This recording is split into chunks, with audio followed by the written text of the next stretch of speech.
હવે નવરાત્રિ નજીક આવી રહી છે. નવરાત્રિમાં આપણે બધા જ માતાજીનો આ રીતે અખંડ દીવો પ્રગટાવીએ છીએ. આ દીવો 9 દિવસ સુધી દિવસ ને રાત આ જ રીતે પ્રગટેલો રહે તેના માટે 2 ટિપ્સ જોશું. અહીં આપણે 2 અલગ રીતે દીવો કઈ રીતે પ્રગટાવવો તેની ટિપ્સ જોઈ લેશું.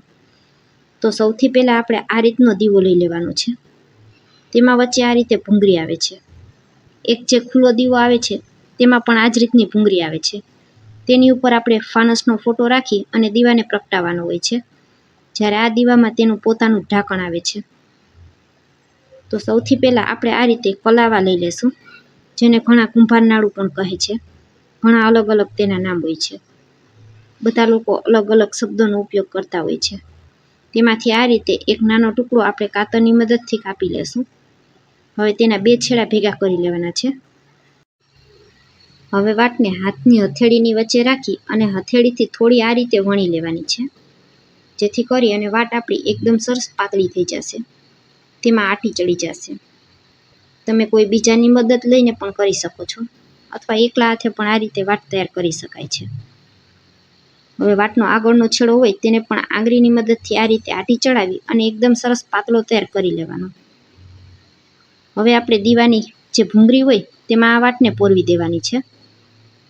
તો વાટને ભૂંગળીની નીચે જે હોલ હોય તેમાં રાખી અને સળીની મદદથી આ રીતે આપણે તેને પોરવી લેશું. સળીની જગ્યાએ તમે સોયનો પણ ઉપયોગ કરી શકો છો. થોડીક જ વારમાં આપણી ભૂંગળીની અંદર વાટ આ રીતે ઉપર આવી જશે. હવે આંગળીની મદદથી વાટને ખેંચી લેશું. તો અહીં તમારે દીવાની વાટ નાની મોટી જે મુજબ રાખવી હોય એ રીતે ઉપરની સાઈડ વાટને ખેંચી લેવાની. જો વાટ વધારે પડતી મોટી લાગે તો નીચેથી આ રીતે થોડી વાટને ખેંચી લેશું. તો તમે જોઈ શકશો હવે આપણી વાટ એકદમ સરસ પરફેક્ટ બનીને તૈયાર થઈ ગઈ છે. હવે તેને આપણે દીવાની અંદર ફિટ કરી દેશું. તો આ રીતે કલાવાનો દીવો બનાવી અને તમે પ્રગટાવશો એટલે 9 દિવસ સુધી આપણો દીવો ક્યારેય પણ નહીં બુજાય. હવે દીવાની અંદર વાટ એકદમ સરસ ફિટ થઈ ગઈ છે. હવે તેને આપણે ઘીથી ભરી લેવાનું છે. તો તમે જોઈ શકશો એકદમ સરસ પરફેક્ટ એવી વાટ આપણી ફિટ થઈ ગઈ છે. હવે દીવામાં જેટલું પણ ઘી સમાય એટલું ઘી ઉમેરી દેશું. થોડું ઘી આ રીતે વાટની ઉપર પણ ઉમેરશું, જેથી વાટ પણ આપણી ઘીમાં પલળી જશે. હવે બાકસની મદદથી દીવાને પ્રગટાવી લેશું. તો તમે જોઈ શકશો દીવો આપણો તૈયાર થઈ ગયો છે અને કેટલો સરસ લાગી રહ્યો છે. આ રીતે તમે દીવો તૈયાર કરશો એટલે 9 દિવસ સુધી દિવસ ને રાત દીવો આમનામ બળતો રહેશે. ક્યારેય પણ આ દીવો આપણો નહીં ઓલાય. નવરાત્રિમાં તમારે ગરબા રમવા જવું હોય તો પણ પાછળથી દીવો બુજાવવાની ચિંતા નહીં રહે. લાઇટ બંધ કરી અને અંધારામાં જોઈએ તો તમે જોઈ શકશો દીવો આપણો કેટલો સરસ દેખાઈ રહ્યો છે. હવે બીજી રીત જોઈ લેશું. તેના માટે આપણે આ રીતે અગરબત્તી લઈ લેશું અને અગરબત્તીની ઉપર જે ધૂપનો ભાગ હોય તેને આપણે કાઢી નાખશું. અહીં આપણે માત્ર સળીનો જ ઉપયોગ કરવાનો છે. તો કાતરથી સળીને આ રીતે કાપી લેશું. ત્યાર પછી થોડું રૂ લઈ લેશું. હાથેથી રૂને આ રીતે એકદમ સરસ પાતળું કરી લેશું. હવે સળી છે તેને રૂની ઉપર રાખી દેવાની છે અને હળવા હાથે આ રીતે સળીને આપણે ફેરવતા જશું. તો હાથની આંગળીની મદદથી એકદમ હળવા હાથે આ રીતે ફેરવવાનું છે. 1 મિનિટ સુધી આ રીતે ફેરવશું એટલે એકદમ સરસ પાતળી આપણી વાટ બનીને તૈયાર થઈ જશે. તો તમને કલાવાનો દીવો પસંદ ન હોય તો રૂની વાટનો પણ એ જ રીતે દીવો તૈયાર કરી શકાય છે. અને આ રીતે ઘર માટે પણ તમે વાટો ખૂબ જ સહેલાઈથી તૈયાર કરી શકો છો. જ્યારે પણ લાંબી વાટનો ઉપયોગ હોય ત્યારે આ રીતે વાટ બનાવી શકાય છે. હવે ભૂંગળીમાં ફરી પાછું આપણે તૈયાર કરેલું જે વાટ છે તેને આ રીતે પોરવી દેવાની છે. સળીની સાથે જ પોરવાની છે. ત્યાર પછી આપણે સળીને ઉપરથી ખેંચી લેશું. સળીની સાથે વાટ પોરવશું એટલે ખૂબ જ સહેલાઈથી વાટ છે તે આપણી ભૂંગળીમાં આવી જશે. હવે નીચેનું રૂ છે તેને હાથેથી આ રીતે આટી ચડાવી દેશું અને ફરી પાછું એકદમ સરસ પાતળું રૂ તૈયાર કરી લેશું. ઉપર જો તમને વધારે મોટી વાટ લાગતી હોય તો નીચેથી થોડું રૂ ખેંચી લેવાનું અને જે મુજબનો નાનો મોટો દીવો તૈયાર કરવો હોય એટલી વાટ તમારે રાખી દેવાની. હવે ફરી પાછી આ ભૂંગળીને આપણે એ જ દિવેલિયામાં ફિટ કરી દેશું.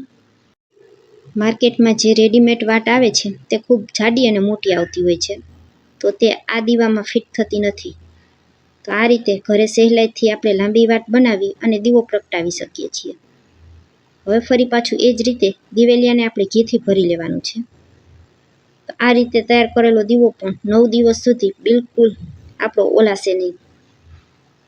ફરી પાછું તેને પણ આ જ રીતે આપણે બાકસથી પ્રગટાવી લેશું. આ વાતને પણ થોડી ઘીવારી કરી લેવાની. તો ફ્રેન્ડ્સ, આજે મેં તમારી સાથે 2 અલગ અલગ રીત શેર કરેલી છે. તમને જે પણ પસંદ હોય એ રીતે તમે દીવો પ્રગટાવી શકો છો. તો જુઓ કેટલો સરસ લાગી રહ્યો છે.